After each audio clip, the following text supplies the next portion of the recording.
잘한다라는 주제로 발언하실 분 방송실로 오세요.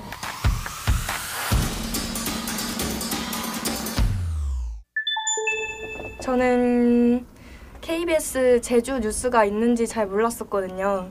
저희 할머니, 엄마가 KBS 보는 건 많이 봤지만 있는지도 솔직히 저도 잘 몰랐고, 학생들이 야자가 끝나면 거의 9시가 넘어서 끝나는데 그래서 제가 접할 기회가 별로 없어서 약간 과장되지 않고 있는 그대로를 SNS를 더 활용해서 청소년들에게 정보를 전달하거나 학생들의 시선에서 더 쉽게 풀어서 얘기해 주시면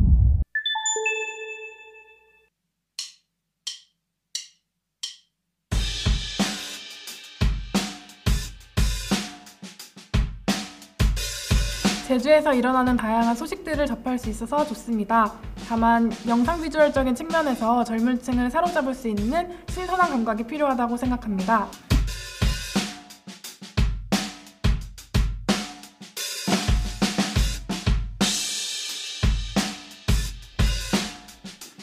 이제 곧 4.3이 다가오는데 제주 KBS에서도 4.3과 관련된 프로그램을 많이 만들었으면 좋겠습니다. 컨셉 내용 전부 다 진부해요. 제주 KBS 하면 생각나는 점이 없어요. 제주 KBS만의 색깔을 찾았으면 좋겠습니다. 10대, 20대들을 위한 지역 예능이 있었으면 좋겠어요.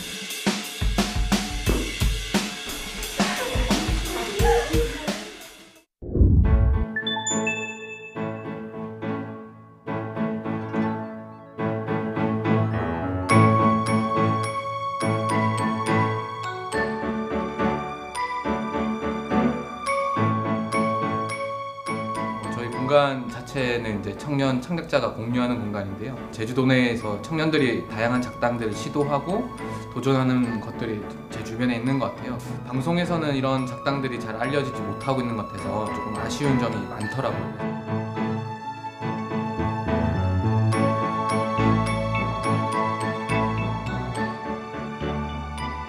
10대, 20대, 30대 그 관심도를 높일 수 있는 거를 이렇게 나눠서 올릴 수 있는 부분을 이렇게 올려주시면 괜찮을 것 같다고 생각했습니다. 요즘에는 뉴스를 통해서 정보를 얻기보단 내가 얻고 싶은 정보를 보기 위해서 스마트폰을 보는 것 같아서 그래서 좀 더 뉴스를 봐야겠다는 생각을 좀 못하는 것 같습니다. KBS에 바란다, 시청자가 바란다.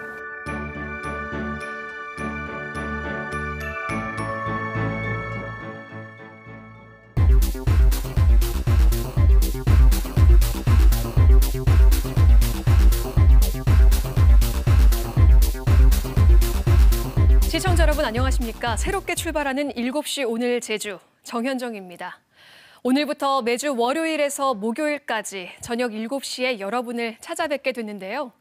앞서 따끔하게 지적해 주신 청년 시청자 여러분들의 목소리 잘 새기도록 하겠습니다. 내일은 중장년층 시청자 여러분들의 말씀도 들어보겠습니다. 미국 알래스카 바다에 서식하는 회색 고래의 이야기로 7시 오늘 제주 시작하죠. 냉전으로 전 세계가 꽁꽁 얼어붙었던 1988년, 회색 고래 가족이 거대한 알래스카 빙벽에 갇힙니다. 우연히 이를 발견한 지역 뉴스 기자가 이 절박한 상황을 보도하는데요. 이후 회색 고래 가족을 구하기 위한 지역 주민과 미군, 그리고 서로 대립하던 석유회사와 환경단체까지 힘을 모으게 됩니다. 진짜 기적은 그 다음에 일어납니다. 북극보다 더 차갑던 냉전 시대에 소련마저 쇠빙선으로 거대한 빙벽을 부숴 구출작전에 나선 겁니다. 이 연합작전은 미소간 화해 무드를 조성해 냉전을 종식시키는 계기가 되는데요. 지역 뉴스가 불러온 이 엄청난 나비 효과. 지역의 작은 뉴스가 세상을 바꾸는 기적이 될 수 있도록 7시 오늘 제주 힘차게 출발해 보겠습니다. 먼저 오늘 제주에서 준비한 주요 소식부터 전해드리겠습니다. 4.3 71주년을 맞아 7만 명 넘는 제1제주인들이 사는 일본 오사카를 지역 방송 사상 처음으로 생방송으로 연결해 제주 4.3을 조명해 보겠습니다. 제주 4.3의 당시 초강대국 미국의 책임은 없었을까요? 4.3 71주년 연속 기획 뉴스로 이군정 책임론을 취재했습니다. 지난해 70주년을 계기로 4.3이 전국적인 관심을 받고 있지만 정작 제주에서 4.3을 기억할 수 있는 공간은 크게 부족하다는 평가가 나옵니다. 제주 4.3을 우리의 일상으로 끌어들이기 위한 대안을 알아봅니다. 오늘 제주 현장은 4.3 71주년을 맞아 일본 현지를 생방송으로 연결합니다. 일본 오사카 지역에만 7만 명 넘는 제1제주인들이 살고 있는데요. 제주 4.3과 깊은 역사적 관계를 맺고 있는 일본 오사카의 하선아 기자가 나가 있습니다. 하 기자, 지금 나가 있는 곳은 어디인가요? 네, 제가 나와 있는 곳은 일본 오사카의 조선시장인 코리아타운입니다. 제 뒤로 보이는 이 높다란 문이 바로 코리아타운의 입구인 백제문인데요. 한자로 백제문이라고 쓰여져 있고요. 그 밑에는 영어로 코리아타운이라고 적혀져 있습니다. 백제문 주변으로는 한국어로 된 간판들이 보이는데요. 이 코리아타운이 들어선 이쿠노 지역은 1970년대까지만 해도 이카이노촌으로 불렸습니다. 이 카이노의 뜻은요, 삼국시대 백제 유민들이 돼지를 기렸다는 곳에서 유래된 명칭인데요. 이 조선인 밀집 지역을 가리키는 대명사로 일본 사람들에게는 기피 지역으로 또 제1동포들에게는 차별적인 공간이었습니다. 지금 현재는 그 행정 명칭에서는 사라지고 없는데요. 해방 전후로 또 제주 4.3 전후로 해서 많은 제주인들이 건너와 삶의 터전을 일구었던 일본 속 작은 제주이자 또 제1제주인들의 역사와 정체성이 녹아있는 공간이라고 볼 수 있습니다. 네, 일본 속 제주 이카이노 이제 조금은 좀 알 것 같은데요. 마음 같아선 그 코리아타운 안을 들여다보고 싶은데 지금 이 시각에는 문을 닫은 상태인가요? 네, 아쉽게도 이 코리아타운은 오후 5시면 모두 문을 닫기 때문에 상인들 대부분이 집으로 돌아간 상태인데요. 대신 낮 시간을 통해서 이 코리아타운 안으로 들어가 봤습니다. 그야말로 제주시에 있는 동문 재래시장을 방불케 했는데요. 최근 한류 열풍이 다시 되살아나고 또 일본 학교들의 봄방학이 시작되면서 낮에는 발 디딜 틈 없이 붐비는 모습이었는데요. 김치 가게들이 많이 있었고요. 또 한복 가게들, 또 제주에서 볼 수 있는 아강발을 파는 정육식당 등이 있었고요. 제1제주인 출신 상인들이 대부분이다 보니 돌하르방과 물어먹 등 제주도 분위기도 느낄 수 있었습니다. 제가 만나본 상인은 제주 출신으로 30년 넘게 이곳에서 김치 가게를 운영 중이셨는데요. 제1제주인 상인 고순여 씨의 이야기를 먼저 들어보시죠. 이제 한국 어머니들이 참 좋아해요. 한국 어머니들이 옛날 어렸을 때 와가지고 여기서 고생하면서 살았던 그 맛이 좋아서 자리젓도 있고 이래 오시는 할머니들이나 어머니들이라면 제주분이 오면은 제주말로 합니다. 그러면은 참 좋아합니다. 그게 제주도면 아이고 어머니 와수강 또 하고 조심해서 갑서양 하고 그렇게 할 수도 있습니다. 네, 이 코리아타운에 있는 제1제주인을 비롯한 제1동포들을 지원해주고 있는 단체가 있는데요. 바로 코리아 NGO 센터입니다. 김광민 사무국장님을 모시고 말씀을 나눠보도록 하겠습니다. 예, 사무국장님 안녕하세요. 안녕하세요. 예, 안녕하세요. 네, 우선 코리아타운에 와 있잖아요. 이 코리아타운이 어떤 곳인지 일단 궁금하거든요. 네, 코리아타운은 재래시장으로 출발했거든요. 1920년대부터 출발했는데 지금은 오사카를 대표하는 관광지의 하나로 굉장히 많이 알려져 있는 상황입니다. 예, 그렇군요. 지금 사무국장님이 일하시는 곳이 코리아 NGO 센터인데요. 특히 이 코리아타운에 있는 제1제주인들을 위해서 어떤 좀 지원들을 많이 해주고 계세요? 예, 저희 2004년부터 제1동포의 생활상담, 법률상담, 그리고 살아가는 데 필요한 그런 정보, 여러 가지로 생활 지원하는 활동을 하고 있습니다. 아, 그렇군요.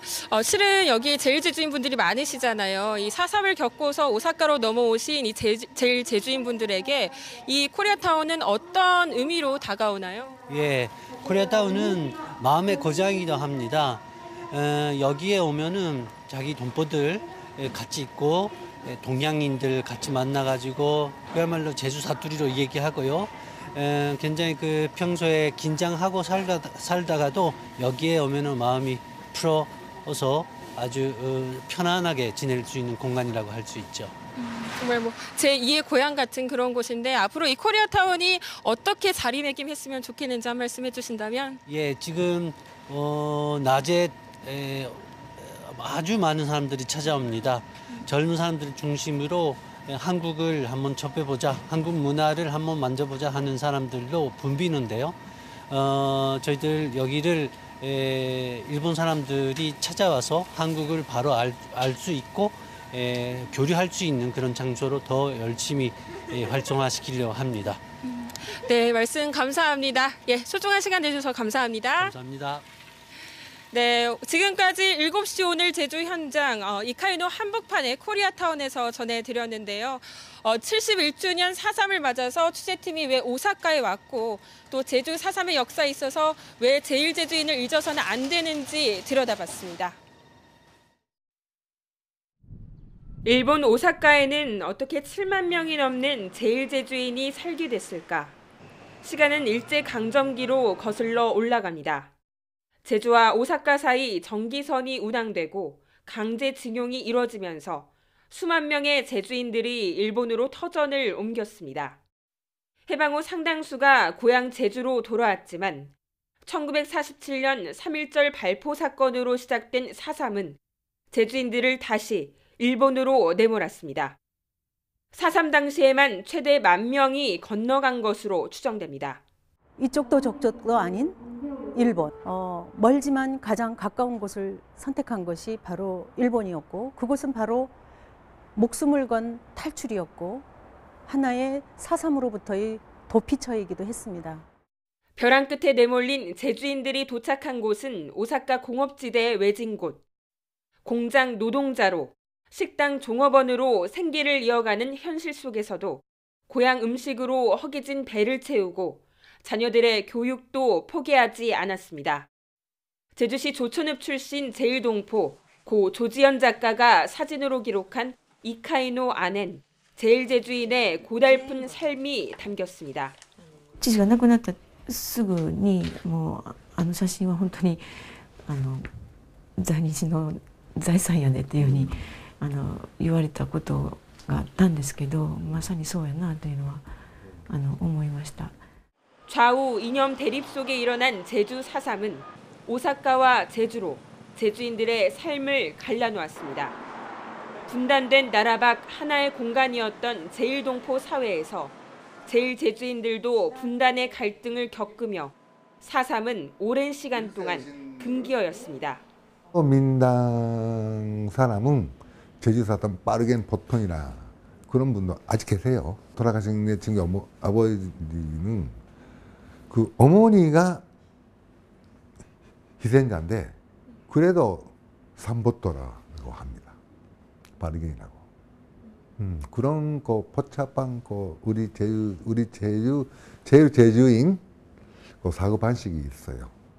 오사카의 위령제는 반세기가 지난 1998년에야 처음으로 열렸습니다.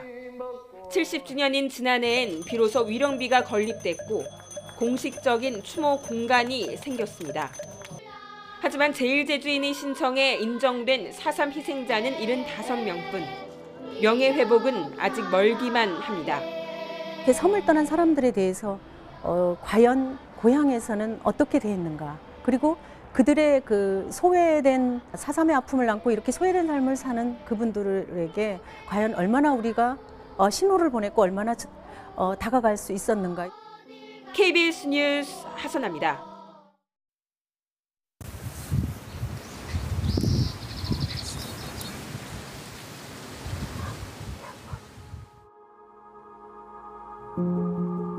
무자비한 탄압을 무고한 양민들이 그날의 그 운명의 참상을 이름으로 평생 말하지 못하고 살아야 하는 그 아픔. 잊어라, 가만히 있어라. 4.3을 기억하는 일이 금기였고 불온시 되었던 시절. 입 밖으로 꺼낼 수가 없었어요. 금치거가 됩니다. 뭐 잘한 것도 없고 못한 것도 없고 그냥 겁난 고글에 댕긴 죄밖에 어쩌게. 아무 죄도 없지 뭐. 억울했지만은 억울한 말을 토표를 못해. 말했다가는 뭐 당신 억울한 게 있냐고 해가지고 또 이제 자식한테도 내가 4.3에 끌렸다는 말 못 해봤어. 어머니가 이때까지 진역 살아놓은 어머니구나 생각이라 할까봐 진짜 두려웠어요. 70년이 지나도록 우리가 이것을 입 밖으로 꺼내지 못하고 그분들에게 사과하지 못하고 함께 나누지 못했다라는.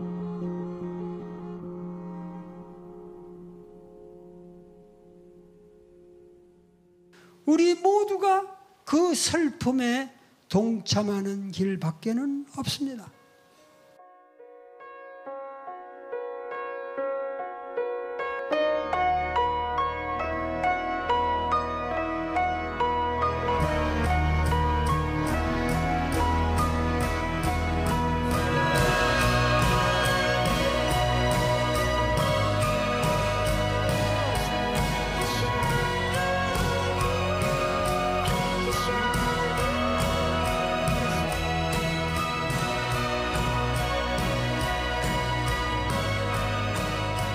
드디어 우리는 4.3의 진실을 기억하고 드러내는 일이 민주주의와 평화, 인권의 길을 열어가는 과정임을 이제는 추모할 수 있다라는 거예요.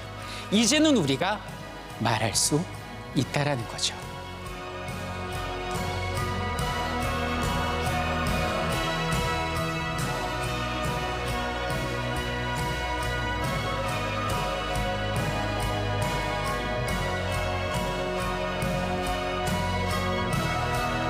제주 4.3 사건은 반드시 기억돼야 할 우리 대한민국의 역사라는 사실.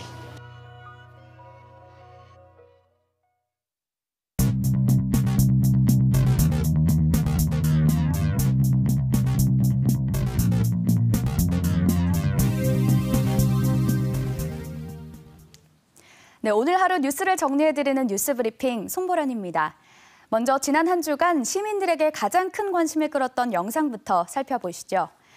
지난주 KBS 제주 페이스북에서 가장 화제가 됐던 영상은 무사증으로 제주도에 입국한 몽골인들이 SUV차 화물칸에 숨어서 다른 지방으로 불법 이동하다 적발됐다는 뉴스였습니다. 무려 3만 8천 명 이상에게 전달됐고 9천 명 넘는 사람들이 적극적인 반응을 보였습니다. 주로 외국인, 특히 몽골인들이 이 뉴스에 많은 관심을 보이면서 이런 폭발적인 반응이 나왔습니다. 제주도민이라면 꼭 알아야 할 오늘 제주의 시사 용어도 살펴볼까요? 오늘은 4.3 특별법 개정안 논의와 맞물려 국회 상임위원회 소위원회에 대해서 알아보겠습니다. 국회 상임위원회란 법률안 등을 심사하기 위해 전문 분야별로 상설적으로 운영하기 위해 만든 위원회를 말하는데요. 현재 국회에는 17개가 있는데 4.3 특별법은 행정안전위원회에서 심사하고 있습니다. 소위원회란 각 상임위원회별로 효율적인 운영을 하기 위해 만든 위원회를 말하는데요. 상임위원회별로 3개 정도의 상설 소위원회를 운영하고 있습니다. 각 소위원회 위원수는 소위원장을 포함해 12명 이내로 구성됩니다. 소위원회를 통과한 법률안은 상임위원회 전체 회의 의결을 거쳐 법제사법위원회에서 다시 의결을 받은 뒤 본회의에서 출석 의원 과반수 득표를 해야 결정됩니다. 오늘 소위 심사에 들어간 4.3 특별법안은 이제 법률안 논의에 첫 발을 내디딘 겁니다. 이처럼 4.3 희생자 배보상을 담은 4.3 특별법 개정안이 1년여 만에 국회에서 논의를 시작했는데요. 별 성과 없이 마무리돼 국회 처리가 또 미뤄졌습니다. 보도에 강인희 기자입니다. 1년 넘게 표류 중인 4.3 특별법 개정안이 국회 행정안전위원회 법안심사 소위에 상정됐습니다. 4건의 4.3 특별법 개정안에 대한 첫 심의가 이루어졌지만 1시간 반 만에 다음 회의로 미뤄졌습니다. 주요 쟁점은 2조 원에 달하는 희생자와 유족에 대한 배보상 문제. 정부가 분할 지급 방안을 마련하고는 있지만 의원들은 기재부와 행안부 간의 구체적 논의가 부족하다며 4.3 배보상과 관련해 진전된 안을 제시하면 다시 논의하기로 했습니다. 행안부는 안을 갖고 있는데 이제 기재부하고 이제 또 논의를 해야 돼요. 단일안이 나와야 되는 과정이 남아 있습니다. 불법 국가재판 무효화와 관련해선 사법부 판단에 맡겨야 한다는 정부 입장과 국가 판결이니 법 개정을 통해 국가가 책임져야 한다는 의원들의 의견이 맞섰습니다. 이 밖에 4.3 중앙위원회의 조사 권한 강화와 4.3 사건 진실 부정 왜곡에 대한 처벌 등도 중점 논의됐습니다. 4.3 특별법 개정안 처리가 또 미뤄지며 4.3 관련 단체들은 4.3 추념일을 앞둔 내일 이에 반발하는 대규모 거리 집회를 열 예정입니다. KBS 뉴스 강인입니다. 유족들이 이렇게 반발하는 가운데 71주년 4.3 추념일은 이제 이틀 앞으로 다가왔습니다. 오늘 제주에서는 자라나는 꿈나무들에게 4.3의 의미와 정신을 전달하는 등 다양한 추모 행사가 마련됐습니다. 김가람 기자가 취재했습니다. 4.3 때 3살배기였던 김필문 할아버지. 지금 살고 있는 마을의 이웃학교 강단에 섰습니다. 어린 시절 겪었던 아픈 기억을 들려주기 위해서입니다.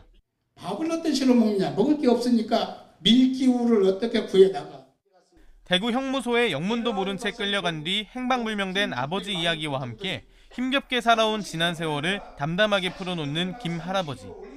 학생들은 생생한 증언에 어렴풋이 알고 있던 4.3의 아픔을 다시금 되새깁니다. 모르시는 분들도 계시고 이 역사를 잘 공감을 못하시는 분들도 계시는데 그거를 더 저는 알리기 위해서 더 힘을 한번 써볼까라는 생각도 해봤어요. 명예교사 스스로도 4.3을 올바르게 전승하는 데서 나아가 위안을 삼는 계기가 됐습니다. 아 그렇구나 하는 거를 현장에 나가 그 답을 얻어서 봤을 경우에 그때 상당히 보람을 느끼고 뿌듯하게 생각을 합니다. 4.3의 아픈 역사를 후손들의 입으로 전달하는 청소년 이야기마당도 마련됐습니다.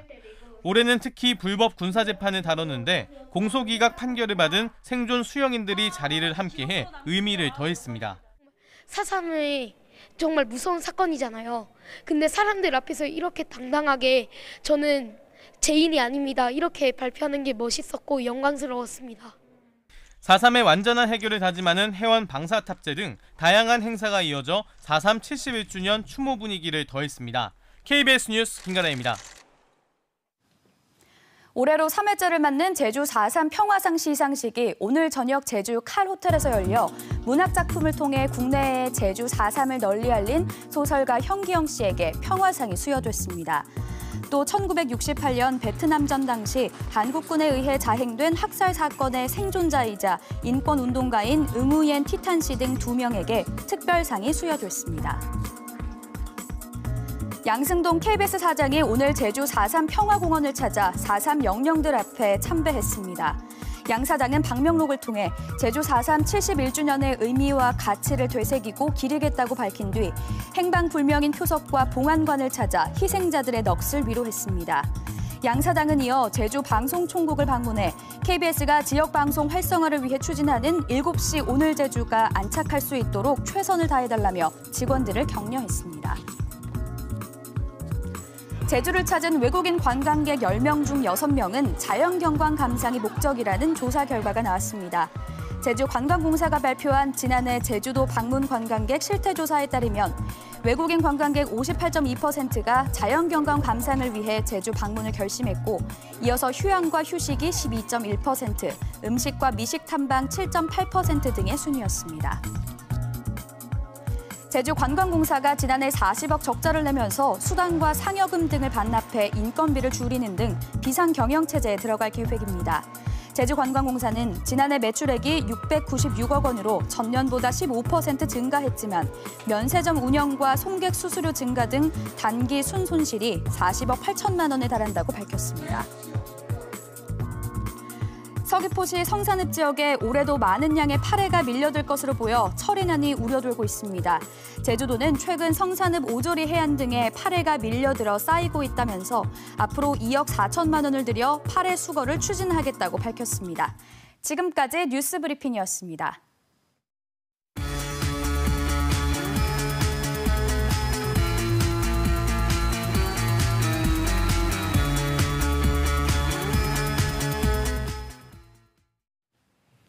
오늘 있었던 주요 뉴스를 보셨는데요. 지금부터는 4.3 71주년을 맞아 7시 오늘 제주에서 준비한 4.3 기획 뉴스들을 보시겠습니다. 먼저 4.3의 완전한 해결을 위한 과제 가운데 하나인 미국 책임 규명 문제를 살펴보겠습니다. 첫 순서로 4.3 진상조사 보고서에 인용된 미군 문서를 통해 당시 미군의 정보 판단 문제를 강정훈 기자가 들여다봤습니다. 이곳 바로 제주시 관덕정입니다.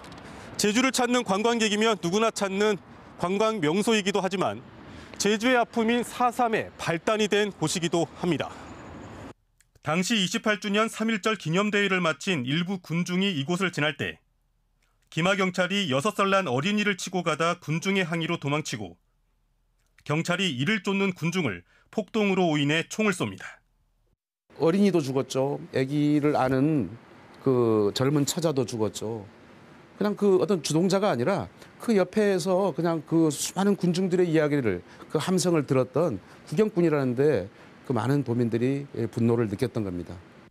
이에 대한 책임을 묻기 위해 총파업이 일어나지만 고문치사 사건으로 제주 사회는 위기로 치닫고 남로당 제주도당은 무장 봉기를 결정합니다. 3.1절 발포 사건 2년 뒤 작성된 주한 미육군사령부 정보 보고서도 공격을 받은 섬 주민들은 경찰에 즉각적인 보복을 했고 1년여에 걸친 유혈 폭력이 시작됐다며 3.1 사건을 4.3의 도화선으로 봤습니다. 문제는 3.1 사건과 총파업 당시 미군의 정보 판단입니다. 군정청 한국인 직원 중 75%가 파업 중이다. 근본 원인은 3월 1일 폭동 당시 경찰의 행동의 증오심 때문인 것 같다. 최근 남로당이 이러한 증오심을 주민 선동에 이용하고 있다. 제주도 주민 70%가 좌익 관련자나 동조자, 관련된 좌익 분자의 거점으로 알려졌다고 작성한 겁니다. 이념적인 잣대로 공산주의자들이 어떤 책동, 어떤 배후에 의해서 이게 일어난 거다 이렇게 보기 시작하면서 이제 아주 결정적인 이제 판단 착오가 있는 거죠. 경찰 발포보다는 남로당 선동에 비중을 둔 강공 정책으로 검속 한 달 만에 도민 500여 명이 체포됐고 4.3 발발 직전까지 1년 동안 2,500여 명이 구금됐다고 4.3 사건 진상보고서는 설명하고 있습니다. KBS 뉴스 강정훈입니다. 이번 순서는 역사의 아픔이 서린 공간에 대한 답사기이자 그곳에 깃든 고통과 교훈을 어떻게 기억하고 공감해야 하는지를 찾아보는 특별한 여정입니다. 4.3 기획으로 마련한 기억의 공간. 오늘 첫 번째로 찾아갈 곳은 제주시 관덕정입니다. 옛 제주 행정의 중심지 관덕정. 이곳은 올해 71주년을 맞는 제주 4.3에 있어서도 매우 중요한 장소입니다. 1947년 3월 1일 제주 곳곳에서 몰려온 3만 군중이 3.1절 기념 집회를 하기 위해 이곳에 모였습니다. 그날 아이를 친 기마 경찰에 항의하는 군중을 향해 경찰은 막루 위에서 방아쇠를 당겼습니다. 6명이 숨지고 8명이 크게 다쳤습니다. 희생자들은 시위를 구경하던 민간인들이었습니다. 사망자 중엔 젖먹이를 아는 21살 여성이 있었습니다. 이 사건은 4.3의 도화선이 되었습니다. 그러나 이 공간에는 이런 사실을 알리는 어떤 장치도 없습니다. 희망 그림자라도 남기고 그 역사에 대해서 진실을 그 후세들에게 좀 남겨서 알려줬으면 좋겠다는 생각이 있습니다. 좀 많이 안타깝죠. 왜냐하면 굉장히 중요한 장소잖아요. 장소라고 하는 건 기억이 있기 때문에 그 장소에 의미가 있을 텐데 4.3을 알릴 수 있는 그 4.3의 의미를 부여하는 그런 어떤 기억의 저장소가 됐으면 하는데. 그럼 독일의 경우는 어떨까요? 비스바덴 거리에는 아주 특별한 표식이 있습니다. 집 앞에 길 한쪽에 박혀있는 동판. 전쟁의 희생자들이 살았던 마지막 주거지 앞에 그들의 이름을 적어 박아놓은 것입니다. I think it's fantastic because it's always memorized that there was a Second World War and all the Jews had to leave their homes and they were killed or they whatever the Holocaust or whatever, they didn't live anymore. So the people can remind not to repeat this history.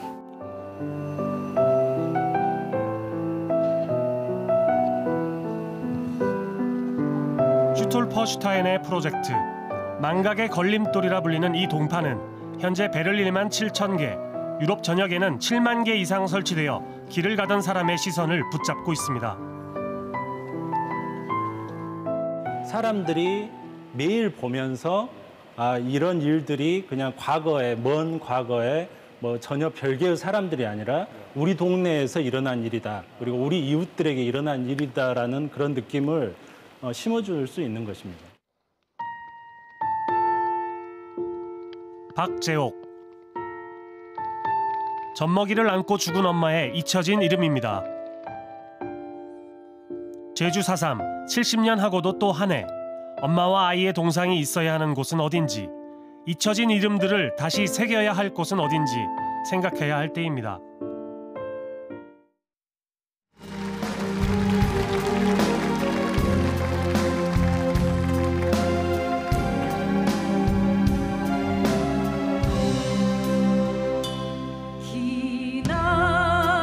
기나긴 밤이었거든. 죽음의 밤이었거든. 저 4월 하늘에 출렁이던 피에 물든 깃발이거든. 꿈매인 그 함성 소리 고요히 어둠 깊이 잠들고 바람 부는 묘지 위엔 취한 빛깔만 나부껴 나는 놓여워 우노라. 복적의 세월 자복한 세월에 사랑이 한 몸 썩어져 이 붉은 사나에 사랑 해방의 횃불 아래 벌거숭이 사나에.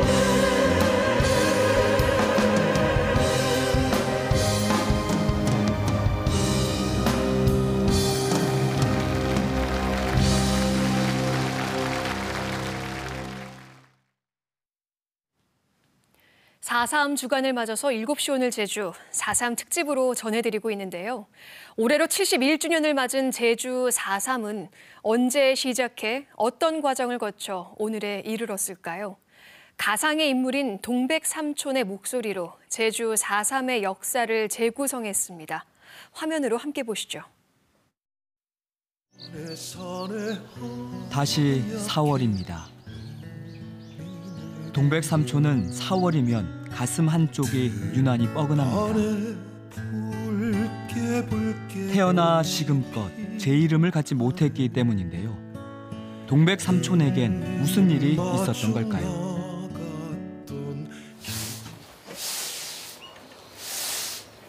동백삼촌이 태어나던 해 많은 가족이 세상을 떠났습니다. 아버지 오고 외삼촌 오고 죽은 외삼촌에 걔는 세 분이 돌아가시나네. 밭디강 검질 매정하면 어멍이 혼묵 막 우러나서 그 일로 개나제나 경행 울어 어머니가. 삼촌의 가족뿐 아니라 1954년 9월 21일까지 7년 7개월 동안 제주에서 약 3만 명이 희생됐는데요. 사건의 발달은 지난 1947년 3월 1일로 거슬러 올라갑니다. 제28주년 3.1절 기념대회에 참여했던 대민 가운데 6명이 경찰의 발포로 목숨을 잃었는데요.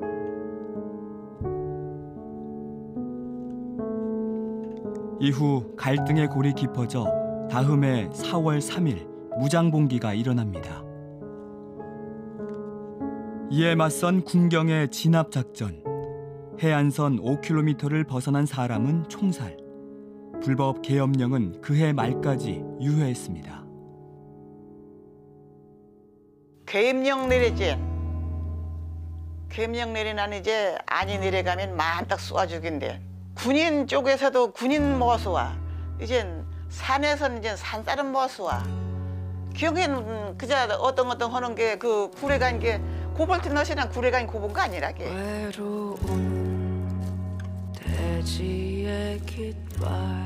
선을 어른들 만딱 이리서 헌 150명이나 죽었잖아 한 게. 지난 1992년 제주 4.3 희생자들은 죽음으로써 한 맺힌 역사를 증언했습니다. 죽음을 피한 희생자들은 살아있는 자체로 비극을 알렸는데요. 소설 순이 삼초는 제주 4.3을 정면으로 마주하는 기폭제가 됐죠. 민간인으로부터 시작된 4.3 진실규명운동은 2000년대에 의미 있는 성과를 냅니다. 4.3 진상보고서가 채택되고 2003년엔 대통령의 사과를 이끌어냈습니다.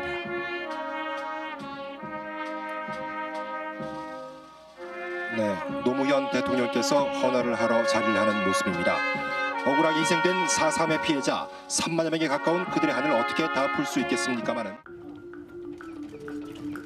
2006년부터 4년간 집단 학살지로 알려진 곳을 중심으로 유해 발굴이 있었는데요. 하지만 한동안 중단됐다가 지난해부터 재개됐습니다.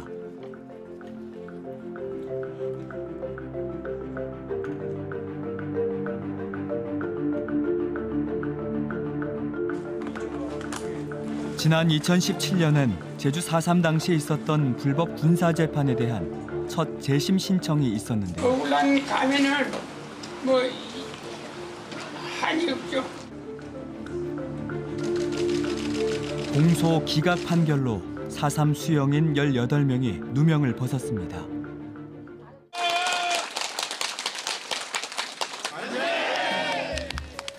바다는 아무 말 없이 섬에 눈물을 모아 71년을 살면서 동백 삼촌의 가슴엔 행복한 기억보다 선명한 슬픔의 기억이 더 많습니다. 시집갈 때 그립지게 시집갈 때 결혼할 때도 아버지 쉬었으면 영 아닐 건데 어머니가 개나저나 어머니가 고생했고 가족을 잃고 유년기도 즐기지 못한 채 살아온 71년. 그렇게 잃기만 한 삶을 살았던 동백 삼촌이 이제와 단 하나 갖고 싶은 게 있습니다. 바로 이름. 앞으로 우린 동백 삼촌을 어떻게 불러야 할까요?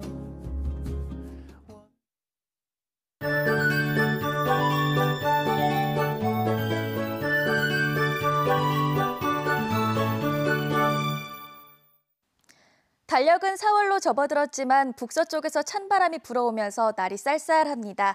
예년보다 쌀쌀한 날씨를 보이는 모레까지는 신경 써서 외투 챙겨 입으시기 바랍니다. 뚜렷한 비 소식 없이 대체로 맑은 날이 계속되면서 대기는 건조한데요. 건조특보는 해제됐지만 산불 등 화재 예방에 각별히 신경 쓰셔야겠습니다.